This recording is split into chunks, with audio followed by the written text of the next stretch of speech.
ये कार्यक्रम सत्य घटनाओं से प्रेरित है। जिनके साथ ये घटनाएं घटी उसकी वास्तविकता उन्हीं तक सीमित है। भूत प्रेतों और असामान्य विषयों के होने पर चैनल कोई दावा नहीं करता और ना ही प्रोत्साहन करता है।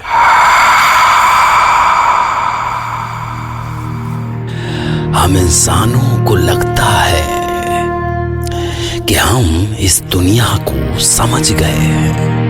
हमने अपनी साइंस से इसकी गुत्थियां सुलझा ली हैं, पर जब भी हम ऐसा सोचते हैं, ये दुनिया कुछ ऐसी नई पहेलियां हमारे सामने रख देती है जो फिर से इंसानी समझ को छोटा साबित कर देती है। क्यों हमें उन पुरानी हवेलियों में जाने से मना किया जाता है? क्यों कहा जाता है कि दिन ढले पुराने कब्रिस्तान वाली सड़क से मत गुजरना? बड़े बूढ़ों की कही सारी बातें मिथ्या या मिथ हैं, या वाकई उनमें कोई राज छिपा हो सकता है? सोचिए। आज हम सुनेंगे कनाडा से इंडिया अपनी पुरानी हवेली में रहने आए रितेश मिश्रा की दास्तान। मैं उन दिनों कनाडा में जॉब करता था। 10 साल हो गए थे मुझे वहां पे। मेरी पत्नी नंदनी और मेरी शादी को 4 साल हो गए थे। हमारा प्रवीण भी 1 साल का हो गया था। विदेश में हमारा मन नहीं लग रहा था। रह रह के अपने देश की मिट्टी बुला ही लेती थी। फाइनली एक दिन हमने डिसाइड किया कि हम इंडिया वापस जाते हैं, वहीं कुछ कर लेंगे अपनों के बीच। बनारस में हमारी पुरानी हवेली थी जो सालों से बंद थी। नंदनी का मायका बनारस में था, सो हमने सोचा कि उसी हवेली को होटल में बदल के हम भी उसी में रह लेंगे। सो एक दिन हमने अपना बोरिया बिस्तर बांधा और इंडिया की प्लेन पकड़ ली और बनारस आ गए अपनी पुरानी हवेली।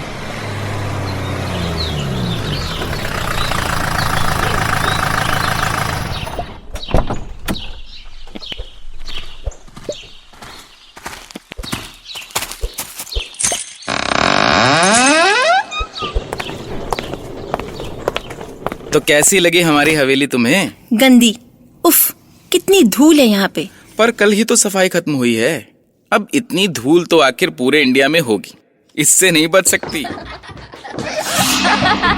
अचानक से बेसमेंट के ऊपर आने वाली सीढ़ी से 4 छोटे बच्चे लगभग 4 साल के भागते हुए आए। उन्हें देख के हम एकदम से डर गए। बंद हवेली में बच्चे कहां से आ सकते हैं? हम एकदम से शॉक थे। बच्चों रुको, कौन हो तुम लोग और यहाँ अंदर कैसे आए? हम तो यहीं रहते हैं। क्या मतलब यहीं रहते? साफ साफ बोलो, अंदर कैसे घुसे? और तुम्हारे माँ बाप कहाँ हैं? हाँ, हम यहीं रहते हैं हमेशा से ही। चाहे तो आके देख लो। देखो, सच बोलो, नहीं तो मैं तुम्हें पुलिस में पकड़वा दूंगा। 1 मिनट। अच्छा बच्चों, तुम्हें पता है यहाँ बाथरूम कहाँ है? हाँ, आइए ले चलते हैं। तुम बाद में लड़ लेना, मैं इन बच्चों के साथ बाथरूम होके आती हूँ। प्रवीण का डायपर भी बदलना है। तुम फिजूल में परेशान होते हो। कोई दरवाजा कहीं खुला रह गया होगा, बच्चे ही तो है। हाँ तुम हो, आओ, मैं जरा बाहर देख के आता हूँ। बच्चे नंदनी को बेसमेंट में किसी बाथरूम में ले गए। बेसमेंट में बाथरूम होगा ये सोच के थोड़ा अजीब लगा, पर पता नहीं, मैं हवेली में इससे पहले कभी आया नहीं था तो शायद हो भी। मैं बाहर आ गया। मुझे लगा कुछ एक चीज़ खरीद ले आता हूँ। मुझे आने में कुछ आधा घंटा लग गया। वापस आया तो नंदनी अभी आई नहीं थी। मुझे लगा काफ़ी टाइम हो गया नंदनी को गए हुए। नंदनी, नंदनी, नंदनी। हाँ आई। कहाँ गई थी तुम? बस नीचे, वो बच्चे यहीं पास के थे, चले गए। पता नहीं कितने कमरे हैं इस हवेली में। 18। अरे तुम्हें कैसे पता? ये बिल्ली ये कहाँ से आई? अरे कितनी डरावनी है। क्या क्या है पता नहीं इस घर में। वो टीनी है, यहीं रहती है। तुम्हें कैसे पता? कैसी बातें कर रही हो? मुझे कुछ भी तो नहीं। वो ये सब मुझे उन बच्चों ने बताया। और ये प्रवीण इतना चुप क्यों है? सवेरे से इतना रो रहा था, अब इसकी आवाज भी नहीं निकलती। जरा देखूं तो। पास मत आओ। ठीक है वो। ये क्या हो रहा था नंदिनी को? कुछ तो बदल गया था। ये बच्चे, वो बिल्ली, कुछ समझ नहीं आ रहा था। मैंने उसके ना बोलने के बाद भी जाके प्रवीण के माथे पे हाथ रखा। बर्फ से भी ठंडा था वो। मैंने नंदिनी का हाथ पकड़ा कहने के लिए कि जरा देखो उसे, पर नंदिनी का हाथ भी उतना ही ठंडा। मुझे लगा कि शायद मेरा हाथ ही ज्यादा गर्म रहा होगा। नंदिनी ने बोला, तुम थक गए हो, बैठो, चाय बना लाती हूँ। पर चाय का सामान कहाँ है? नहीं है, मैं तुम्हारे पीछे ले आई थी। 2 दिन तो जैसे तैसे कट गए। मैं हवेली के काम में काफी बिजी था और इसलिए हवेली में कम रहा। नंदिनी का बर्ताव कुछ अजीब होता जा रहा था। मुझे समझ नहीं आ रहा था कि क्या। उन बच्चों का घर में आना काफी बढ़ गया था। नंदिनी पूरा दिन उनके साथ बैठी रहती, पर सबसे अजीब बात तो ये थी कि उसने घर से निकलना बंद कर दिया था। वो जब से आई थी एक बार भी हवेली से बाहर ना निकली थी। जिसने कनाडा से मुझे इंडिया घुमाने के लिए सर में दर्द कर दिया था, अब हवेली से बाहर ही नहीं जाना चाहती थी। नंदिनी, अरे प्लीज चलो ना, आज कहीं बाहर चलते हैं। तुम्हारा मन नहीं करता बनारस घूमने का? हाँ बताओ मुझे। तुम्हारे माँ बाबा भी परसों लौट रहे हैं और मैं सोच रहा हूँ कि प्रवीण को भी एक बार ना डॉक्टर को दिखाई देते हैं। नहीं, कहीं नहीं जाना है मुझे। प्लीज़ मुझे फोर्स मत करो। और यहाँ कितने लोग हैं, बच्चे हैं, टीनी है, दादी है, और वो सुमित्रा भी तो है। जब तुम दिन में काम से जाते हो, इनके साथ मेरा मन लगा रहता है। दादी, सुमित्रा, आखिर कौन है ये लोग? मैं क्यों कभी नहीं मिला इनसे? और कहाँ रहते कहाँ हैं ये लोग? तुम किससे मिलती हो? किसके साथ होती हो? नंदिनी देखो, मुझे कुछ ठीक नहीं लग रहा है। तुम फिर परेशान हो रहे हो। मैंने कहा ना। दादी, सुमित्रा, ये कौन लोग थे और नंदिनी इनसे क्यों मिलती थी? आखिर ये चक्कर क्या था? तसल्ली के लिए मैंने बोला, ये जो भी लोग हैं, नंदिनी, मुझे इनसे मिलना है। हाँ तो मिल लेना, अभी तो यहीं थी दोनों। हम तो यहीं है बेटा, हमेशा से यहीं थे। कौन है ये नंदिनी? और क्या मतलब हमेशा से? अरे ये दादी है, ये यहीं रहती है पास में। तुम नहीं होते थे तो मेरे पास आके बैठ जाती थी। काफी अच्छी लड़की है नंदिनी, हमारा भी मन लगा रहता है, नहीं तो अकेले। कौन हो तुम लोग? और ये क्या मतलब है कि यहाँ रहते हो? ये मेरी हवेली है, यहाँ कोई और नहीं रहता। नंदिनी, बोलो इनसे कि ये लोग यहाँ से चले जाएं। मैं पुलिस को बुलवाऊंगा। नंदिनी उठो। मुझे उस समय कुछ समझ नहीं आ रहा था। मैंने नंदिनी का हाथ पकड़ा और उसे उठाया।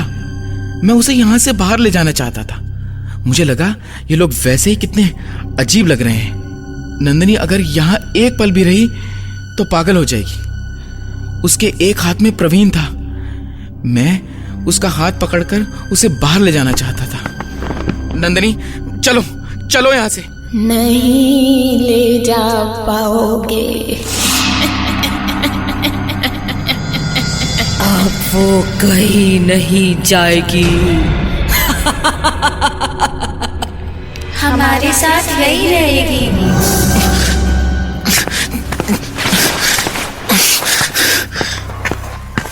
रितेश रुको, मुझे कहीं नहीं जाना।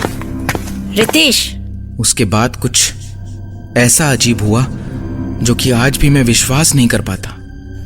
मैं जैसे ही नंदिनी को खींचकर बाहर के दरवाजे तक लाया, वैसे ही अचानक उसका हाथ मुझसे छूट गया। मैंने पलट कर देखा तो वो प्रवीण के साथ अंदर वाले दरवाजे पे खड़े थे। मेरा सर चकरा रहा था कि आखिर ये हो क्या रहा था और ये हो भी कैसे सकता था। It's not possible. तभी एक आवाज आई, भगवान बम बोले। बेटा, हवा को नहीं पकड़ते, वो कभी हाथ नहीं आती। आप कौन हैं? मेरा नाम परमहंस है। मैं एक योगी हूं। जिस सवाल को लेकर तुम परेशान हो, उसका जवाब है मेरे पास। मैं बाहर आया, बाबा वहीं खड़े थे। एक अजीब सी शांति थी उनके चेहरे में। मैं उनके सामने रो पड़ा। मैंने कहा, बाबा, ये क्या हो रहा है? क्या गया है नंदिनी को? और अभी जो ये हुआ। बेटा, सत्य वास्तविकता से भी ज्यादा भयानक है। मैं जो कह रहा हूं उसे ध्यान से सुनना। बेटा, तुम्हारी पत्नी और बच्चा अब जीवित नहीं है। उन्हें मरे 4 दिन हो चुके हैं। क्या कह रहे हैं आप भी उन औरतों की तरह पागल तो नहीं है? अभी तो नंदिनी मेरे साथ थी। जाइए यहां से। जो तुम्हारे साथ थी वो तुम्हारी पत्नी नहीं, उसकी आत्मा थी। तुम्हारी पत्नी को भी नहीं पता कि वो मर चुकी है, ना ही उसे पता चलेगा कभी। तुम्हें इस हवेली के बारे में कुछ नहीं पता। बहुत साल पहले यहाँ पे 3 बच्चों को उनकी माँ से अलग करके निर्दयता से मार दिया गया था। पर उनकी आत्माएं आज भी इस हवेली में है। जो कोई भी औरत इस हवेली में जाती है, वो बच्चे उसे अपनी माँ समझकर मार देते हैं। और सबसे बड़ी विडंबना ये है कि इस हवेली में जो मरता है, उसे भी नहीं पता होता कि वो मर चुका है। वो हमेशा इस हवेली का होकर रह जाता है। वो बूढ़ी औरत और उसकी बहू के साथ भी यही हुआ था बेटा। मैं फिर भी नहीं मानता। आओ, चलो मेरे साथ। मैं बाबा के साथ अंदर गया। ओम ह्रीं स्फुरा स्फुरा प्रस्फुरा प्रस्फुरा खोरा खोरा धरानुरूपा चढ़ा चढ़ा प्रचड़ा प्रचड़ा कहा वमा वमा बंधा बंधा खड़या खड़या ओम फट। और जैसे ही बाबा अंदर घुसे, वहां कोई नहीं था। मुझे ये सोचकर और भी डर लग रहा था कि जो बाबा कह रहे हैं कहीं वो सच ना हो। बाबा ने मुझसे पूछा कि जब तुम यहां आए थे तो तुम्हारी पत्नी सबसे पहले कहां गई थी। मैंने बेसमेंट की तरफ हाथ दिखाया और मुझे ये सोच के और भी आश्चर्य हुआ कि मैं खुद कभी वहां क्यों नहीं गया। मैं जैसे ही बाबा के साथ नीचे गया तो वहां जो था उसे देखकर मेरी चीख निकल गई। वहां नंदिनी और प्रवीण की लाश थी। नंदिनी नहीं। उसके बाद मुझे कुछ भी याद नहीं। मैं बेहोश हो गया था। काफी दिनों तक मैं हॉस्पिटल में था। डॉक्टर्स ने कहा कि मैं सीवियर ट्रॉमा में था। नंदिनी और प्रवीण की अस्थियां मेरा इंतजार कर रही थी। मैं उन्हें वहीं गंगा में विसर्जित कर कनाडा वापस आ गया।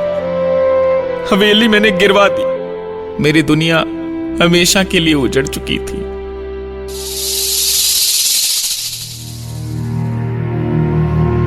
सवाल है कि जो कुछ रितेश ने बताया वो कैसे मुमकिन हो सकता है, पर साक्षी को प्रमाण की जरूरत नहीं होती। वाकई कभी कभी सच कल्पना से भी ज्यादा भयानक हो सकता है। ऐसा सच जिसके सामने होकर भी आप अपने आप से यही पूछें कि वो जो कुछ भी था, क्या वो सच था?